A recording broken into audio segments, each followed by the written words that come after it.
Florida lawmakers finally got a chance to go inside the state's new detention facility in the Everglades. You've probably heard it's being dubbed Alligator Alcatraz. And while Florida state officials say that conditions there are better than inside some U.S. prisons, Democratic lawmakers, they're not convinced.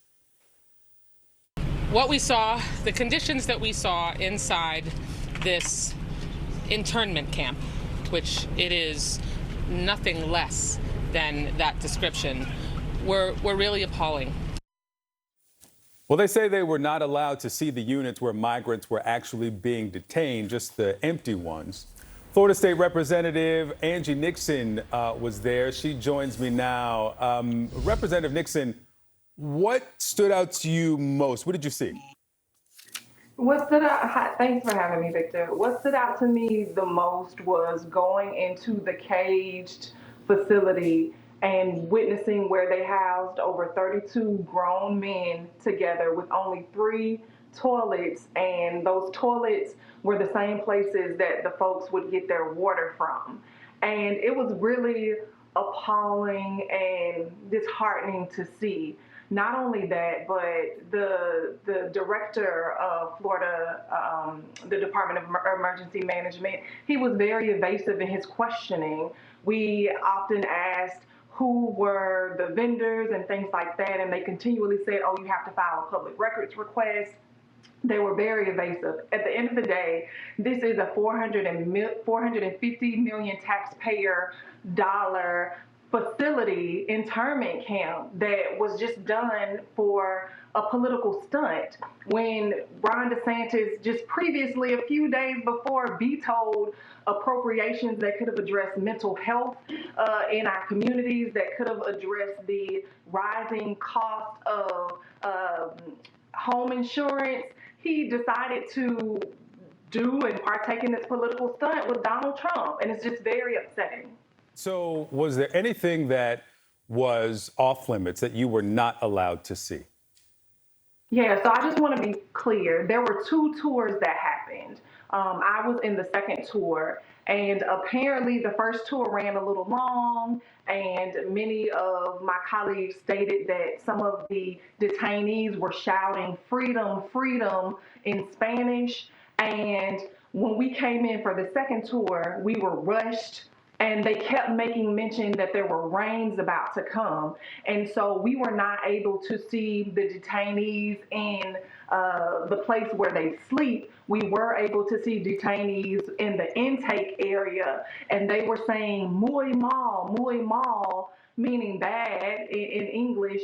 And so towards the end of the tour, we were still supposed to have a lot of time. They rushed us out stating that there was a security issue and they had to put us on they had to put the facility on lockdown. But we know that it was more than likely because they didn't want us to see the flooding that would be taking place if the rains came. They rushed us off, didn't say bye, just it was very upsetting. And the fact that we are hearing reports from multiple families that go against everything that the directors and the vendors were saying in regards to them not having access to food, not having access to showers. And it just shows that they have a lot to hide, which is why me and 4 other lawmakers decided to file a lawsuit, because Ron DeSantis and his administration continually overreaches. They continually lack transparency. The fact that Ron DeSantis and Donald Trump are now offering these no-bid contracts to throw up these makeshift detention centers, these makeshift internment camps, should put us all on notice as Americans that this is not the type of America we want to see. Yeah, that was my question to you, that you're in the same predicament as congressional Democrats in the minority in the legislature. And so with this information that you have gained, with the knowledge you have after the tour, what do you do with it? Yes. So we filed a lawsuit because it is our statutory right to be able to pop up these facilities. pop up at these facilities unannounced. And initially on last week, they blocked me and 4 other legislators from coming into the facility. And so we are suing Ron DeSantis, James Ootmeyer, who is an appointed, not elected attorney general, because of the things that they're doing here. We feel that they have a lot of things that they are hiding. And look, at the end of the day, this was simply a hyper curated, super sanitized field trip. And we should be concerned as Americans, as people who should have humanity, that my Republican colleagues are trying to make this a joke about how harsh they can name this facility and really how harsh they can treat people. But right now they're simply not being transparent. We are hearing horrible reports coming out of the facility. And again, it is a waste of taxpayer dollars. Well, the Department that, of Homeland Security says that this will be replicated in other places, if not in Florida, but across the country as well, and will reimburse these states for these facilities. Florida State Representative Angie Nixon, I got to go, but I thank you so much for sharing the report from your visit to the facility. Some Florida members of Congress, Democrats specifically, they finally got a chance to go inside the state's new detention facility in the Florida Everglades. You've heard it referred to as the Alligator Alcatraz. That's a name that the state's attorney general has given it. It's also embraced by the Trump administration. And while Florida officials, the state officials, maintain that conditions there are better than in some U.S. prisons, Democratic lawmakers, they're not convinced. What we saw, the conditions that we saw inside this internment camp, which it is nothing less than that description, were really appalling. Now, they say they were not allowed to see the units where migrants were actually being detained, just some empty units. CNN's Rafael Romo has more for us. Rafael, good morning. Victor, good morning. The state of Florida's Division of Emergency Management agreed to allow a group of lawmakers at the state and federal levels to tour the facility dubbed Alligator Alcatraz. This happened after earlier this month, a group of state legislators was denied entry. After touring the detention center for migrants in the middle of the Everglades, Florida Congresswoman Debbie Wasserman Schultz, a Democrat, called it, quote, an internment camp.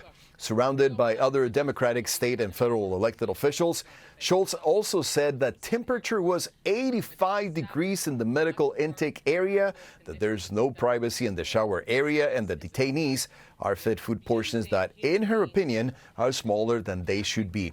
Another lawmaker called it a, quote, cruel political stunt, while Wasserman Schultz added that there were bugs everywhere.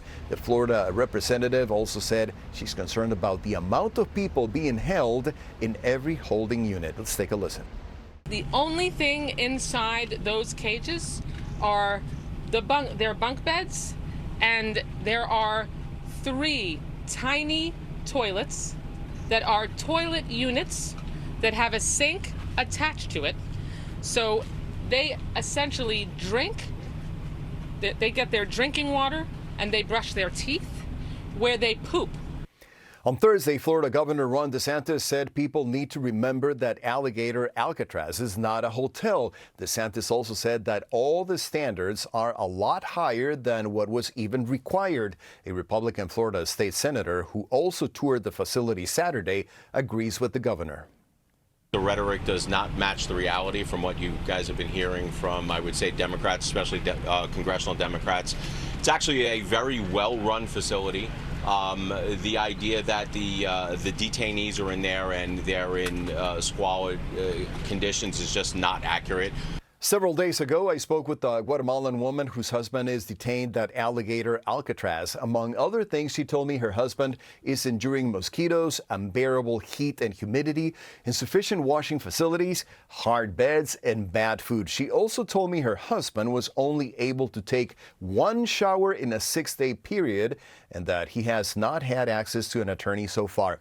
In a statement published on X, the Department of Homeland Security said that ICE has higher detention standards than most U.S. prisons that hold actual U.S. citizens. All detainees are provided with proper meals, medical treatment, and have opportunities to communicate with lawyers and their family members. Earlier this month, Florida officials said the Migrant Detention Center has capacity for 3,000 people. Victor, now back to you. Rafael Romo, thank you for the report.